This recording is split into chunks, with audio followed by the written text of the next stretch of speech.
going to be a game changer for us. Plans for a new hotel at Running Aces Casino and Racetrack at the starting gates. More on the project and what it will mean for the community. Plus, students get some important safety lessons during Fire Prevention Week. But first, we never wanted to walk out in the first place. After nearly 6 weeks off the job, a line of nurses prepare to head back to work. That top CTN news this Friday, October 14th, 2016.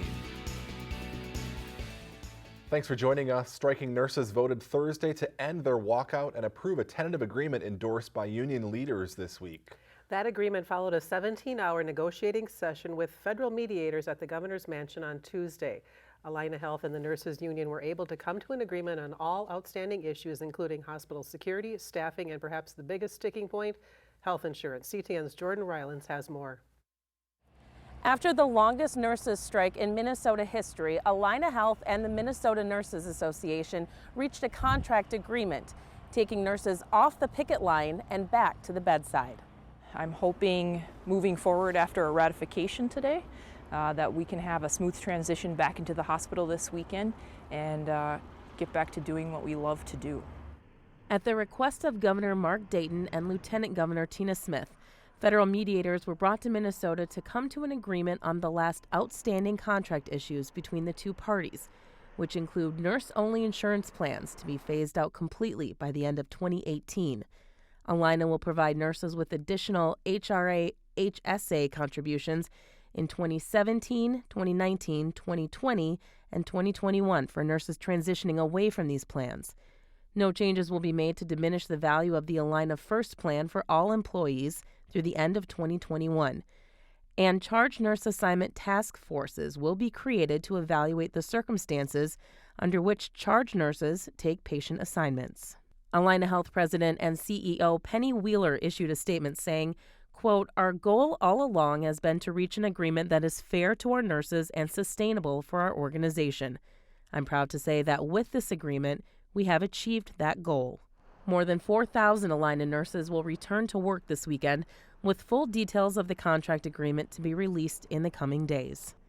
In Coon Rapids, Jordan Rylance, CTN News. Since May, nurses rejected 3 contract proposals, mainly over Allina's push to replace union copay plans with higher deductible corporate health plans.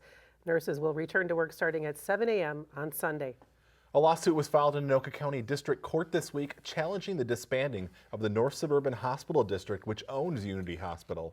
Last month, the board, which has been in existence since the 1960s, voted to dissolve itself. The North Suburban Hospital District Board has been collecting tax dollars from 5 cities in the Fridley area and determining some capital improvement projects at Unity Hospital.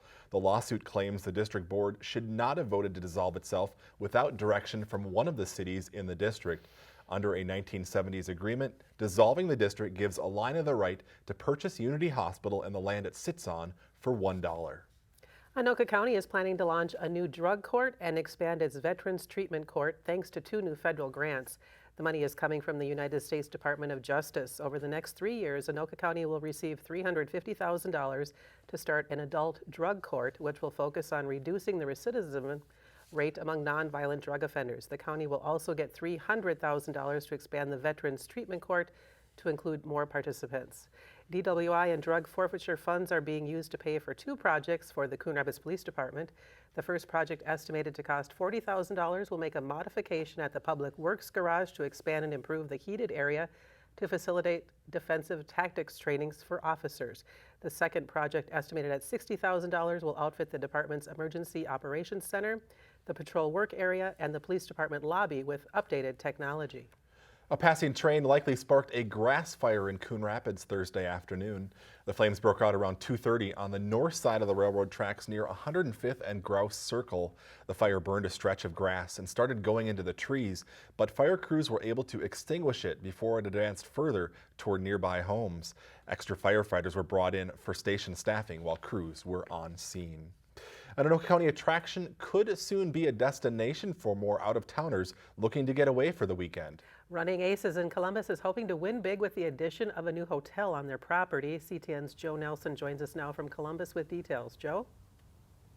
Steve and Karen, staff here at Running Aces say it's their biggest expansion ever, with hopes of a larger crowd to come.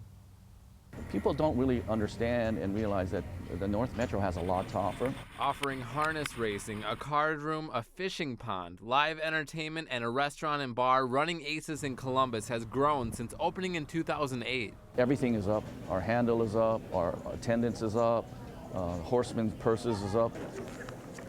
That growth has come with one recurring complaint. They say, I wish you had a hotel. If you had a hotel here, we would come here more often. People want to come up and just have a carefree weekend and not think about having a drink and driving somewhere. Although the plan is just at the starting gates, a recent agreement with Grand Stay Hospitality has Running Aces raising the stakes, betting that customers will want to stay there. It will enhance the current crowd we're getting. Columbus Mayor Dave Pavolny says a study done by the city showed a need for a hotel, but a bridge project could delay its construction. He said the track has been an asset to the community and city leaders are excited about the hotel plans. Running Aces president and CEO Taro Ito says nearby events happening at the National Sports Center in Blaine and a proximity to I-35 will help fill rooms when Columbus's first hotel opens.